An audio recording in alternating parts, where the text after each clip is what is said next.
On the 1st of May, the Cabinet Secretary WhatsApped you to say, "Hi, Matt. Well done this evening. Creative counting and 122,000." You respond, although it looks like question marks, in fact, it was a 3-kiss emoji. I told you we got on well. Well, yes, but you appear also to be accepting his perhaps jocular observation that you'd engage in creative counting. This reference is about how we went about counting a new innovation, which was tests that people did at home, on which there was work in the department. The permanent secretary... Mr. Hancock, I'm so sorry. In the interest of time, can I just ask you, and I'm doing this in order to be scrupulously fair to you, do you accept or reject the suggestion of creative counting? I reject it, and on every different way you could possibly count these measures, we hit that target. As a Cabinet Office Minister, one of my roles was to make sure departments were delivering on what they'd said that they would deliver. We have seen from the emails that I wasn't, and the messages I wasn't aware of at the time, that clearly flipped over into an unhealthy, toxic culture at the centre, where anything that went wrong was seen as a almost intentional failure. And worse, that amongst some people, misinformation about what the department was delivering was spread, including to the Prime Minister and at the very highest levels. So a healthy culture involves challenge and scepticism. An unhealthy, toxic culture involves a failure properly to engage and instead throwing of false allegations and extremely unpleasant language. What you'll notice when you go through all of the documents is you just didn't have that within the health family. I tried to lead a positive culture, a can-do culture, where if there was a problem, the question that was raised in the department was, how do we fix this? Now, that didn't happen all of the time. Of course, there were moments of frustration, but that was my overall attitude in this areas I led. And you can see, unfortunately, that we rubbed up against this deep unpleasantness at the centre. There are repeated references to how in February and March you were, quote, desperate to own and lead, that you kept too much in the DHSC, that you were reluctant to explain that there was a risk of the NHS becoming overwhelmed, and you were bad at asking the Cabinet Office for help. You were aware of the material.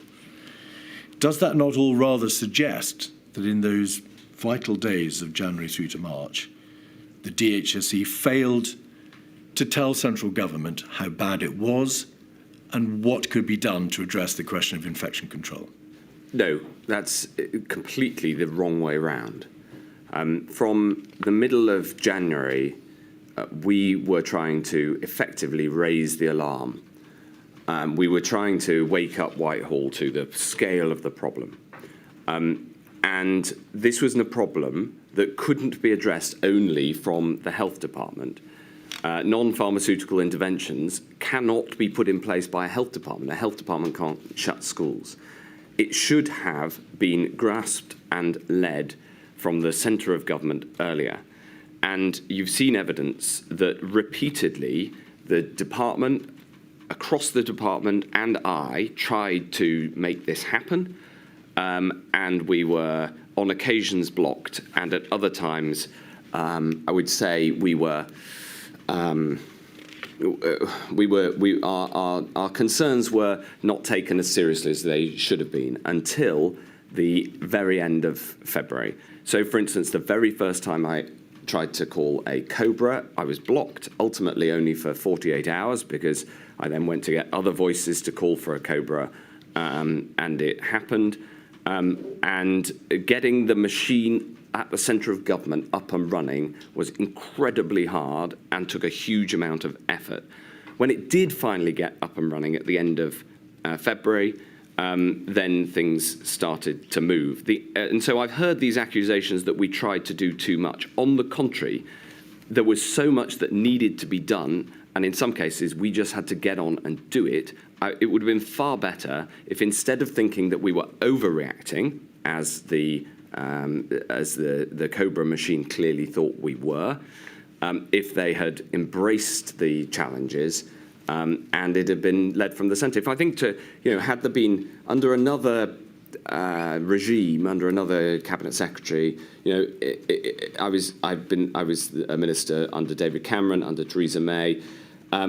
If the centre would have chaired those early Cobras, yes, of course, I as Secretary of State would have played a big part, but it would have been a cross-government effort, and in future, that's what it should be. The lead government department model works very well for small crises, for medium-sized crises, but it does not work for a crisis that is a whole of government, indeed a whole of society crisis. So you must have been aware, you were the Secretary of State for Health and Social Care, that things were not being progressed as you, in your own words, would have wished. So you must have been aware of the delay. Yes. I don't. The inquiry has no interest in you trying to, and rightly so, not identify individuals to blame.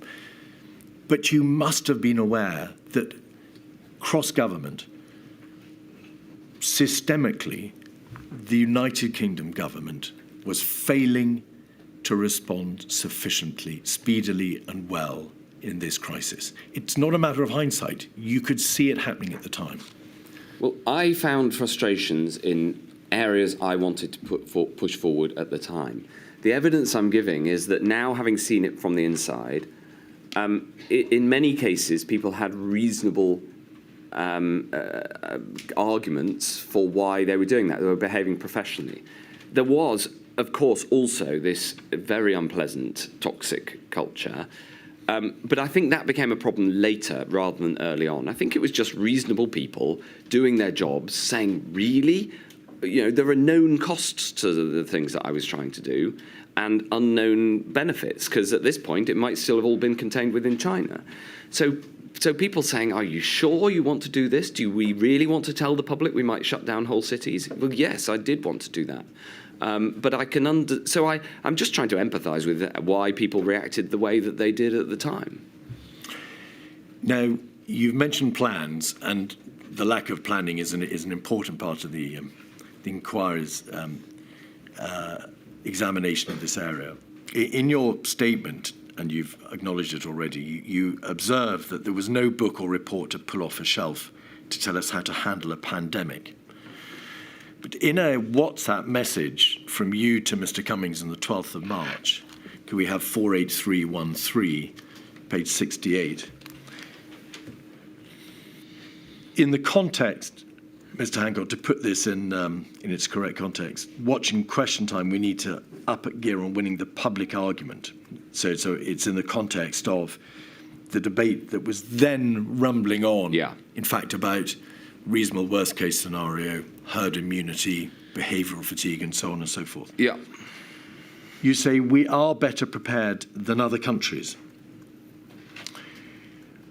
By the 12th of March, you were surely aware that we were not better prepared than other countries. There was, and you've acknowledged it already, a complete understanding that there was no scaled-up test, trace, isolate, contact isolate system beyond the first few hundred cases. There was no effective means of infection control. There was no border plans or quarantine system in place. You knew there was sustained community transmission in the United Kingdom by this date, and you knew that the infection fatality rate was 1%. 1% of all infected people would die. Why did you say we are better prepared than other countries? Well, I think there's two ways to answer that question. The first is this is about a communications question, and the 12th of March was the end of the period in which we were concerned about the timing of lockdown and making sure that we didn't go too early. And I changed my view on that on the 13th. Can I which being polite, just interrupt you there to say, is that a reference to the debate which rumbled on, in fact, for quite some time, about the risk of going too early in terms of any countermeasures that might be implied? Yes, and for instance, I look back on the interview I gave on Sunday morning of the 1st of March, when I said, of course, there's a risk of going too early, and the interviewer said, yes, well, of course, we all understand that. So this was a widely shared belief that, in hindsight, was wrong, because our doctrine was wrong, as we discussed in the first module. And so this is a comms recommendation to the guy responsible for comms in number 10. As it happened, what I think this actually shows is the end of the road for this argument. You have described the vaccine preparation work, what was done, and we'll come to the detail of it in due course, what was done by way of testing. But so that we can clearly understand your response, are you saying that there was, throughout February, already in place a plan for countermeasures, that is to say, infection control measures, the sorts of measures which were ultimately put into place on the 12th of March, the 16th of March, the 20th of March, and the 23rd of March? I'm so sorry, we didn't put measures into place on the 12th of March. 12th of March was the first day on which measures were put into place. You'll recall it was the order for symptomatic individuals to isolate for 7 days. The measures that were put in place were much more stringent than had been envisaged in the original plan. Could you please just answer the question? Were there, as far as you understood it, on the advice of your advisors and your colleagues, plans for countermeasures, for infection control measures in existence and informed to the Cabinet in February 2020? There was a plan as set out and based on the 2011 pandemic flu plan, updated with the conclusions of Cygnus. And in Module 1, we discussed at length the flaws in that plan. The argument there wasn't a plan is false. Indeed, I've heard a number of Cabinet Office figures argue that there wasn't a plan. If you look at the 28th of February submission to the Prime Minister by CCS, it sets out that we have very advanced plans. In fact, it is much too bullish and self-confident, that note. And the idea that it was wrong to suggest that we had a plan is completely false. I appreciate that some people in the Cabinet Office did then later catch up with the seriousness of the situation and become rather alarmed. I think that their reaction when they finally woke up, in some cases, was helpful because the machine ground into action. In some cases, it was not particularly helpful because it would have been better if they'd said, we now realise there's a problem, what have you been doing about it, as opposed to the toxic blame culture that we've seen and referred to already. CMO commented that there's now credible evidence of asymptomatic transmission within Germany. Thank you very much. It's about a third to half of the way down the page. If we could just scroll in on that. CMO commented there's now credible evidence of asymptomatic transmission within Germany. PHE reiterated there is no test for asymptomatic patients, and this would not be possible without invasive tests. And I apologise again to you, Mr. Hancock, if you could just bear that document in mind. And then we'll look at a SAGE meeting of the 4th of February, 51925, page 3, paragraph 19. Asymptomatic transmission cannot be ruled out, and transmission from mildly symptomatic individuals is likely. And I'm going to summarise the remainder of the material bar 1. There's a nerve tag meeting on the 21st of February, 119469, page 6. Page 6, paragraph 3.4. The evidence suggests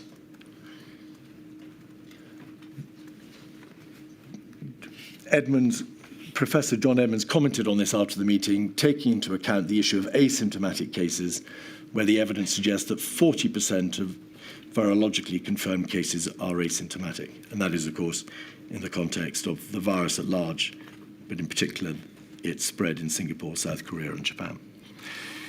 So that material, together, Mr. Hancock, with another SAGE meeting in the 4th of February, tends to suggest that what the issue was whether or not there was a significant level of transmissibility in persons who were asymptomatic, that is to say, showing no symptoms.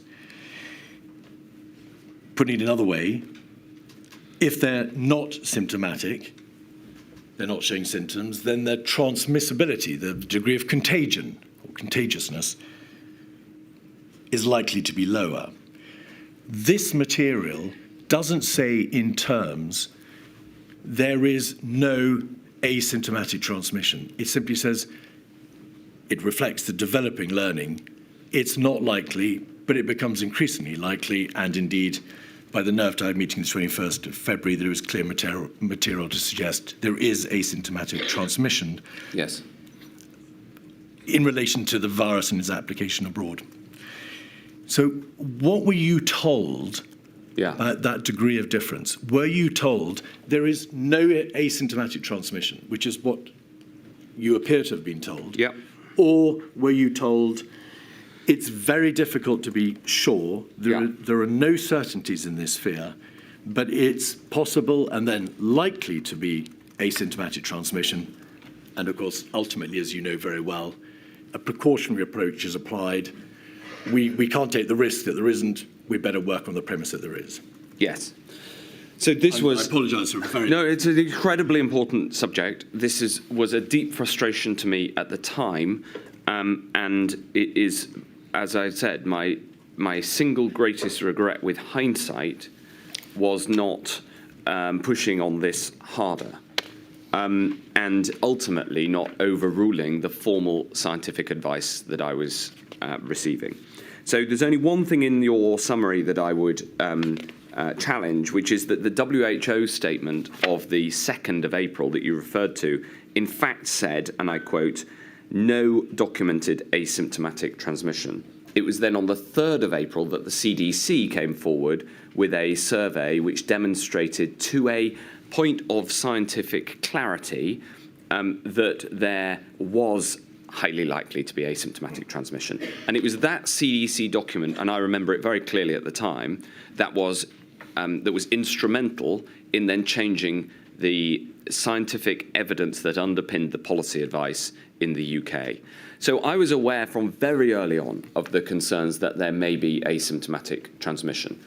As you've noted, I raised the question on the 27th of January. I also discussed the question with Jens Spahn, my opposite number in Germany, to whom I was close. I asked the Director General of the WHO about the evidence from China, and he described the Chinese reports, which I'd seen in newspapers, but also came formally through a diptel, although I don't recall seeing the diptel at the time. He described those as a translation error, and I was within the UK system, they were also described to me as a translation error. Statement, you say it's your single greatest regret that you didn't push harder back against the notion, by implication, that you were told there was no asymptomatic transmission. Yes. The two cannot live together. Either you were told and you didn't understand, to the contrary, you were told there is no asymptomatic transmission, or you were told of concerns that there may be asymptomatic transmission, and those concerns crystallized over time. Which is it?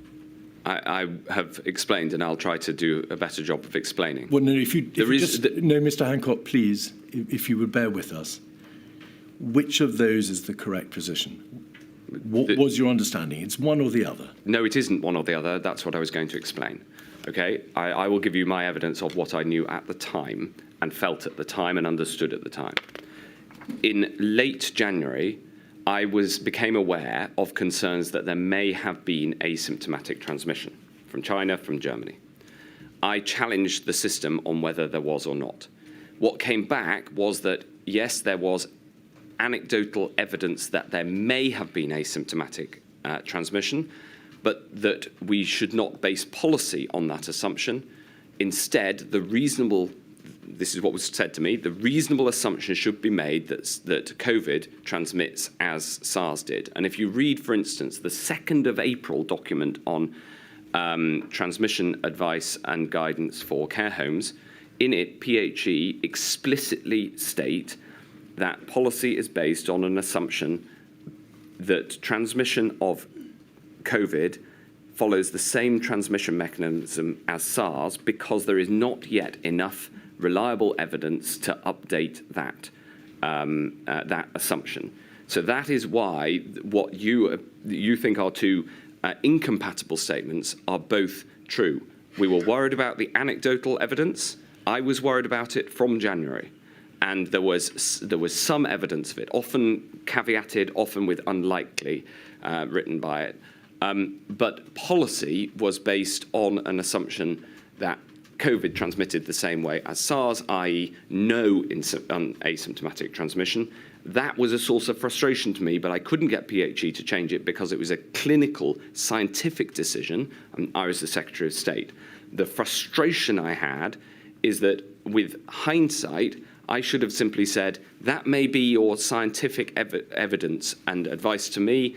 However, we shall base policy on an assumption that there is asymptomatic transmission. There would have been downsides to that assumption, and there's reasons that we didn't do that. But essentially, my hunch, which was that there is, I should have used that to overrule the science. But you can understand why I did that on a couple of occasions, and we can go through those if you like. For instance, the returners from Wuhan, which are required to be quarantined, when the scientific advice was don't quarantine them. But that is what explains the apparent incompatibility with the statements that you set out, and that is both the evidence at the time and how I feel about it now. 229430, page 2, is a message between the government's chief scientific advisor and the chief medical officer on the 24th of July, where Sir Patrick Vallon says, why the Prime Minister and Matt Hancock saying we didn't know about asymptomatic transmission? Chris Ritty, I have no idea. We didn't know how important they were, that is correct, but we were aware of the possibility. But it is correct, we thought transmission was most likely after symptoms, like SARS. Not by March. I think we were pretty clear that we thought there was asymptomatic transmission. We'll have to put up with quite a bit of this, just as well the Sage minutes are public domain. And that's a reference, Mr. Hancock, to the material which I've summarised for you. Yes. Do you know who unknown is? Yeah, unknown, as I've said, is Sir Patrick Vallance. Okay. The first entry is Sir Patrick Vallance. So would you acknowledge that the Chief Medical Officer and the Chief Scientific Advisor are stating there that they did know and they told you and the Prime Minister about the significance of asymptomatic transmission and the degree of it, and they are confounded by the notion that you and the Prime Minister are now apparently saying you didn't know about it? We're not apparently saying anything. We are clearly stating the position that was put to us as the scientific position, based on the global international scientific position, which was to base policy on an assumption of no asymptomatic transmission as set out by PHE. That is what is being referred to in the first of these messages. And I assume this is a shorthand from Patrick Vallance saying, why is PM and Matt Hancock saying we didn't know? What we were saying was the error was that the scientific advice required or formally advised that policy should be based on an assumption of no asymptomatic transmission. And the problem here in this exchange is demonstrated by the words pretty clear. We were pretty clear that we thought, right? If the government chief scientific advisor knew, as opposed to was pretty clear and thought, then that may have changed the UK scientific position. But he didn't know. As we've seen, there was huge uncertainty. I'm not blaming him at all for this. There was huge uncertainty on this question. And it is deeply frustrating to me now, and it was deeply frustrating to me at the time, that being pretty clear was not good enough to change the scientific advice I was receiving on which to base policy. All right. In any event, your witness statement acknowledges that the importance of this debate is that if you don't know the extent of asymptomatic transmission, you can't get a handle on the extent of the virus and therefore what proportion of persons infected will die, because you don't know how many people at the base level have got the infection who don't die.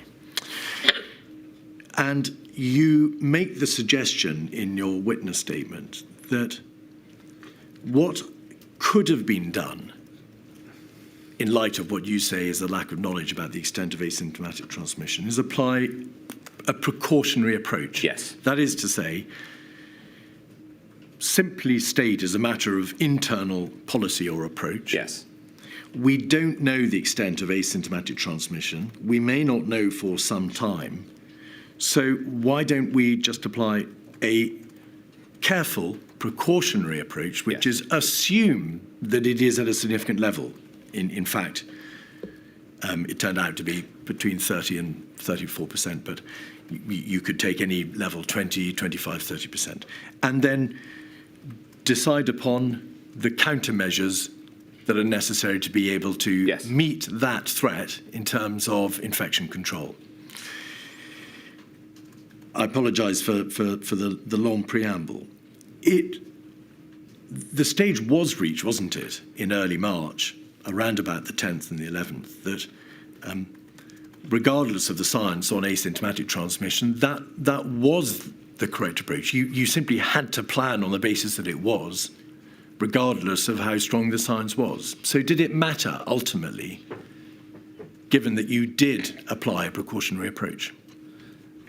This question did matter, and it is not fair to say that the scientists knew for sure about this by mid-March. It's just not. That's not how they. That's not how it was represented. I've not asked you about that. I've asked you: does it matter that there was a debate, regardless of whether you were told or not, about the degree of asymptomatic transmission? Yes. If sensibly, the point was reached at which you just had to plan on the basis that there was, and decide what appropriate countermeasures could be promulgated and applied. But that isn't what happened. Well, Mr. Cummings' evidence is to this inquiry that by the 11th of March, it was generally understood that a large percentage was being transmitted asymptomatically. And in any event, the planning material, the reasonable worst-case scenario approach, presumed that there would be a high degree of asymptomatic transmission. So did it matter? Well, that is not accurate, as much of that particular witness's evidence is not accurate. That is not accurate in all areas. And that's the problem. I took the precautionary principle, in some cases overruling the scientific advice on the precautionary side. As the Secretary of State for Health, you have to acknowledge, Mr. Hancock, that by the 14th of February, there were still no plans for infection control in existence. There was a 2011 strategy report. You had to be fair to you, commissioned a battle plan, but nothing had been committed to paper, had it? Well, the commission of an early work on that battle plan had, but if your point is, was enough going on, absolutely not. To the degree that there was something going on, there was clearly not enough. I can't speak to exactly what was there on the paper without you bringing it to my attention. Well, I can't prove an absence, can I, Mr. Hancock? You understand the question. The question was about whether there were plans for infection control in existence. On page 6, to go back one page, the Prime Minister, in the context of the messaging so far, had said he believed it had struck the right balance between preparing the public for what might happen and not causing unnecessary alarm. Can you recall from your attendance at the meeting to what extent the Cabinet and the Prime Minister were still concerned about being accused of overreaction or of alarmism Yes, Sorry, that was. Which date? Sorry, for your answer. Which date? It's the same meeting, 14th of February. Thank my you. lady. Yes, that was a live consideration all the way through. In summing up, on page 8, the Prime Minister noted that he was grateful to you and your department for your work, and in particular for getting the balance of communications right. There was potential for the virus to have a large impact on the United Kingdom's economy, and it was important to be ready for that. You don't appear to have said in terms to the Prime Minister and to your cabinet colleagues, containment has been lost. China has given up or has lost the fight to contain coronavirus 19. We have no practical measures for control, infection control. There is no test and trace system capable of dealing with the problem. And there are still no plans in existence for providing any kind of practical support in terms of countermeasures. Why did you not say those things? That's not how I'd characterise the situation. The first thing is that I'm not confident that by this cabinet meeting I will have known that SAGE had concluded that containment was lost. And in fact, I don't think that I was told that for a number of days after. As I said, I'm not exactly sure when I was told that, but this meeting was the morning after the minutes of SAGE coming to that conclusion.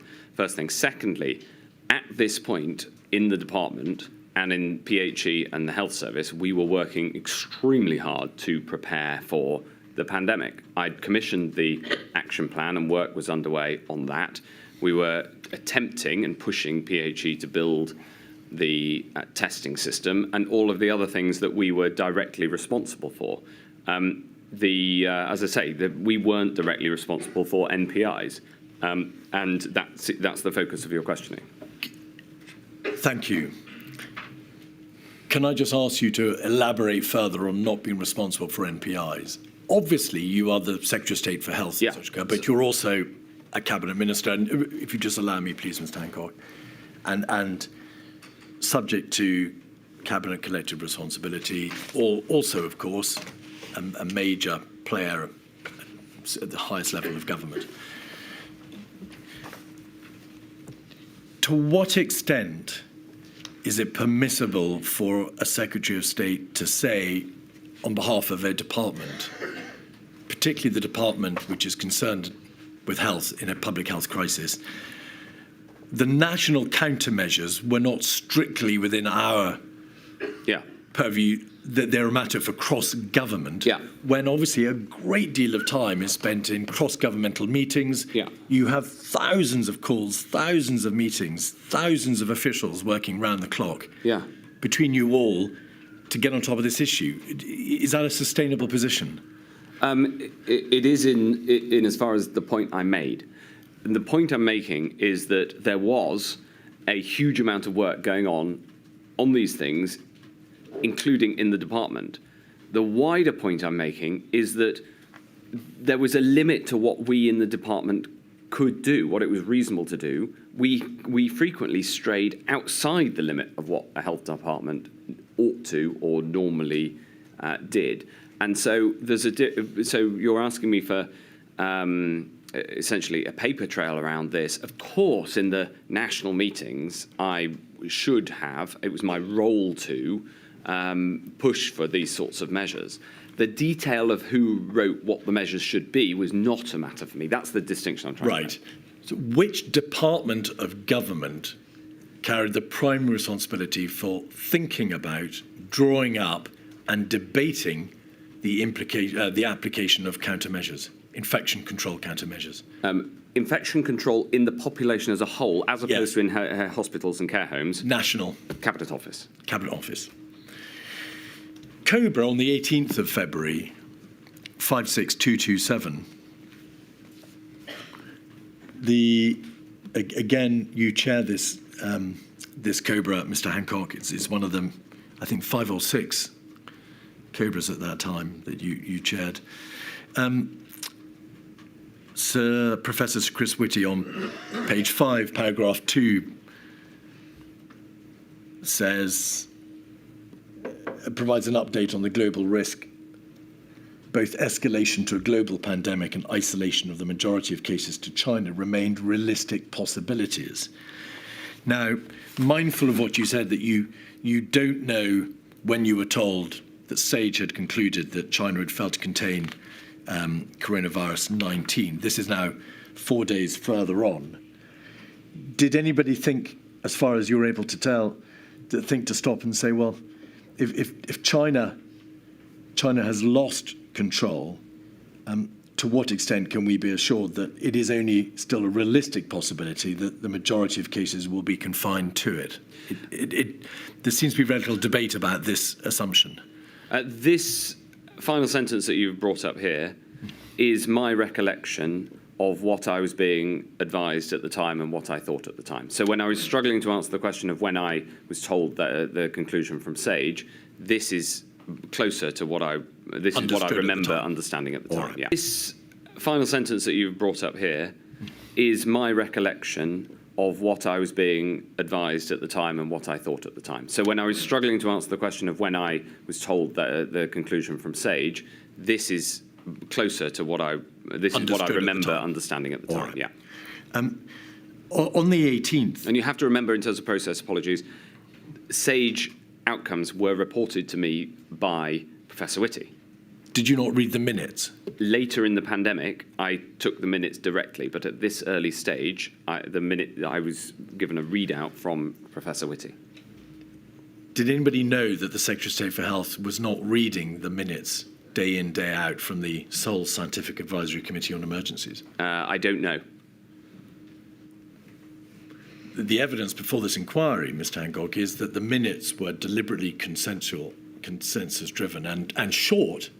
They were quite short. Yeah. To enable them to be read by Cabinet Office, Well, yeah. DHSC, Civil Contingency Secretariat, Number 10, and so on. But they weren't read by you. They certainly were when they were presented to me, and they were and they came up and they were reported to me by the CMO, and this is my understanding of the situation at the time. Can I press you, please, to help us with when you first regularly started being presented with and reading SAGE? I asked for them at some point in the middle of, at some point in February, to be regularly put in my box alongside being the formal process was not that. I mean, we can come on to this because I've got quite a lot of thoughts about how this interaction operated, and it's very, very important. With hindsight, I think I should have gone and listened directly to the debate in SAGE. I don't think that would have queered the pitch. But the process of SAGE was that SAGE was a committee that, remember, at this point did not have the sort of nationally known significance that it does now. It was a group of scientists who came together to make recommendations and bring the science to the CSO and the CMO. Regardless of their public prominence, Mr. Hancock, the position is that SAGE was the sole body providing science on the characteristics of the virus, what it amounted to, what the threat was, what in theory could be done, and the minutes from that body, which were being produced on a tri-weekly basis, were not, you say, being put before the Secretary of State responsible for public health. Not in the first instance until I asked for them, but also the premise of your question is not correct. They were not the sole and only body. They had subcommittees like SPIAM. There was NERVTAG, which reported formally into the department, and of course there was a much wider body of publicly debated scientific advice. So SAGE was an important body, but I think that it would be wrong to fetishize the existence of and the role of SAGE.